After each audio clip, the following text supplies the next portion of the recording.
Hey, what's up, everyone? Thanks for listening to You Had Me at Black. One Halloween in high school, Sinclair was illegally profiled and pulled over by the cops. You'll never believe his costume or what ultimately saved him from what could have been a really bad experience. Stay tuned to hear Sinclair's story.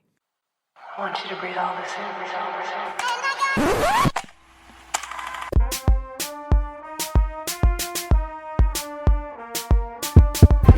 This is You Had Me at Black, the podcast where black millennials tell true life stories. Halloween 2004 had the chance to celebrate the day and also be in an environment in Los Angeles where there was a lot of energy around costumes being put on and just having fun. But then also in Black Los Angeles, it's the day of the big football game, Crenshaw versus Dorsey. So those are the two biggest black high schools in LA, public schools, and they have a very deep history and rivalry. So it really is a celebration of black culture in addition to a celebration of sporting activities. And it's a big deal for LA, and it's a big deal for black LA in particular. Epic, everybody comes out, a ton of fun, whole nine. The challenge with that is that you also have a significant police presence that attends the game because of all the riffraff that will also come out. And in that riffraff coming out, they literally will bring out 70 to 100 police officers in plain clothes and uniforms. So you have a heightened police presence, Halloween, which always brings out nefarious behavior, and then in general, just the excited group of people. The rivalry between Dorsey and Crenshaw is very much so deep-seated and related to a dividing line that has a gang element to it, but is not rooted solely in the gang element. And that's where the riffraff is introduced. It's not just a celebration, it's also a challenge and a chest beating contest, and where the Crenshaw side of the stands will wear Crenshaw attire to celebrate their team, the Dorsey side of the stands will wear coleslaw attire to disrespect the Crenshaw side, because as an affront saying we're better than you and you guys aren't worth our time. So it is a chest pounding exercise, but a fun one, and one that I recommend anybody, if they're in LA during the fall, attend, because it actually is a good time. That's the backdrop of my first time being pulled over by a police officer. I was driving down the 10 freeway at dusk. So I was dressed as Eazy-E. This was before the Straight Outta Compton movies, and had my Jerry Curl wig on, my LA fitted hat, and dark shades. And in that experience, I was really enjoying myself, but I was just heading from school home, very excited about going to a party not related to the football game, actually. So I had my own set of plans separate from what was going on. I hear the burps and giggles that come from the police when they turn on their siren, and then I realize that they're actually following me. Immediately have goosebumps all over my body. This could go bad fast. I'm shaking and my mind is racing, saying, what could I possibly have done to draw their attention? Because I'm normally good at avoiding it. And in every morbid scenario that I can imagine, a high-speed chase, even though I would have to initiate it. Me being slammed on the pavement, even though I would have to get out of the car, or I think that there would be an escalating incident to cause that to happen, or them just doing something, potentially shooting me. Those things all race through my mind in a snap second, and I had to calm myself down, even though I only semi-successfully did that.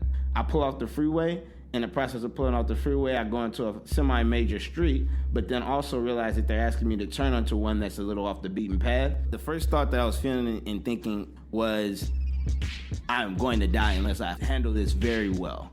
And everything that I thought was be measured, be somewhat calculated, and get through this experience without escalating it in any way, shape, or form. The LAPD have a history of both being cowboyish and particularly aggressive toward men of color, and then black men in particular. So for me, I have to be crystal clear in all my interaction. I know that my job is to survive this moment, because otherwise it can go south.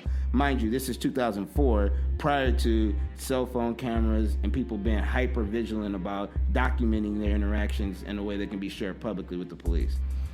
They get out of the car, 2 white police officers, male. The one who's approaching my driver's side window is 6'2", and clearly loves being in the gym. So I know that it can easily turn into a testosterone-driven interaction unless it's de-escalated by one or both of us. I say, officer, how can I help you? His reply, license and registration, please. I believe that you made an illegal lane change. Instead of confronting him, I said, I wasn't sure where that took place, but no problem at all. I'll be able to provide both. However, my registration was in my glove compartment. So I said to him, is it possible for me to reach across the console to the glove compartment to get this information?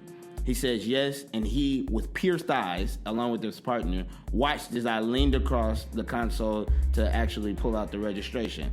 Why is pulling out the registration significant? Because mine was a little different.